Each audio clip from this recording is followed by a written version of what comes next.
Hello everyone, আসসালামু আলাইকুম। আমি মুড়ি ভাজবো। এটা হলো আবু ইউসুফ চাল, সৌদি আরবে এটার নাম হলো আবু ইউসুফ।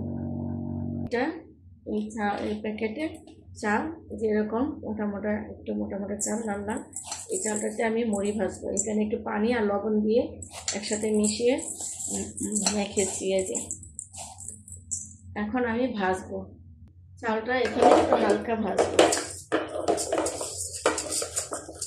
যে পানি আর লবণ দিয়েছি তো একটু হালকা পানিটা ছিল, পানিটা ঝরবে।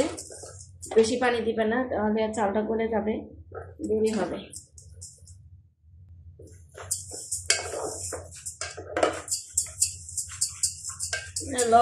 পানিটা দিতে হয়েছে এই কারণে, একটু লবণ দিতে হবে তো, পানিটার সাথে গলিয়ে লবণটা দিলাম, এই জন্য একটু ঝরঝরা হবে। চালটা একটু ঝরঝরা হয়ে গেছে। বিসমিল্লাহ। বেশি পানি দিলে চালটা গরম হয়ে যাবে। যে এভাবে চালটা ভাজা শেষ আমার, যে হালকা ঝরঝরা হয়ে গেছে। এখন হলো তেল গরম করতে দিয়েছি, তেলটা হয়েছে কিনা এটা চাল দিয়ে দেখবো। এই যে হয়ে গেছে, গরম করে, মানে এই তেলটা গরম হয়ে গেছে। এই যে এই চাটনিটা তেলের উপরে দিব। বিসমিল্লাহ বিসমিল্লাহির রহমানির রহিম।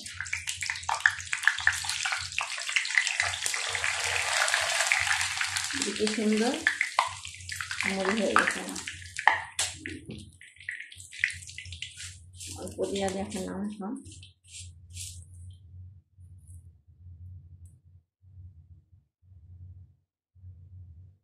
মশলাখানি ভেজে রাখবো।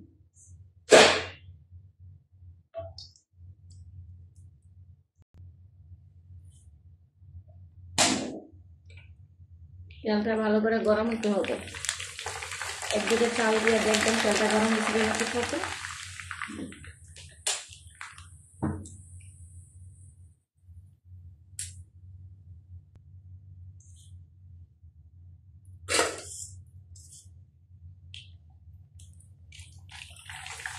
এই মুড়িটা খেতে অনেক স্বাদ, অনেকে মানে মসমসে থাকে, খেতে অনেক স্বাদ।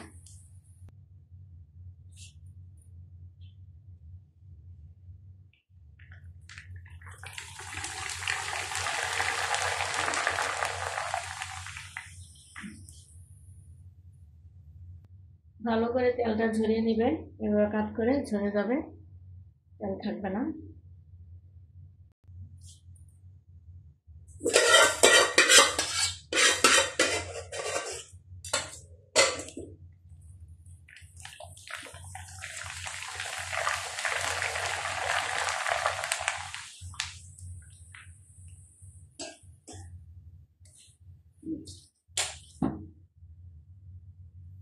তেলটা কাট করলেই ঝরে যাবে। মুড়ি ভাজতে হলে মানে মোটা চাল লাগবে। এটা আমার খাবারের চাল, আমি খাবারের চাল দিলাম, দেখি কেমন হয়। আর এটা হলো যে এই চালটি মুড়ি ভাজার চাল হবে, মানে চালটা তো মানে চিকন, ওই জন্য চিকন হচ্ছে হয়। আপনারা ঘরের চাল দিয়ে বানিয়ে দেখবেন কেমন হয়। এটা দুই রকম চাল, এটা একটা মোটা মোটা চাল, এটা হলো মুড়ির চাল, আর এটা ছোটোটা চিকনটা এটা ভাতের চাল। কিন্তু ভাতের চালটা বড় হয় না, এটা ভাতের চালটা হয় না, মুড়ির চালে আলাদা। এটা এখানে ওরা সৌদিরা ভাত খায় এই মোটা চালটা, যেটা মুড়ি পাচ্ছি এই চাল দেয়। আর এই যে আমাদের ভাতের চাল, এই যে চাল ভাজা মতো হয়েছে। গাইজ, এই যে আমার মুড়ি এখানে রেখেছি, মুড়িটা ঠান্ডা হবে। বিসমিল্লাহ। অনেক মসমসে, অনেক শীত হয় না সহজে, বাজারের মুড়ি তো একটু শীত হয়ে যায়, মাখাতে মাখাতে শীত হয়ে যায়। এটা আমার ভালো লাগে।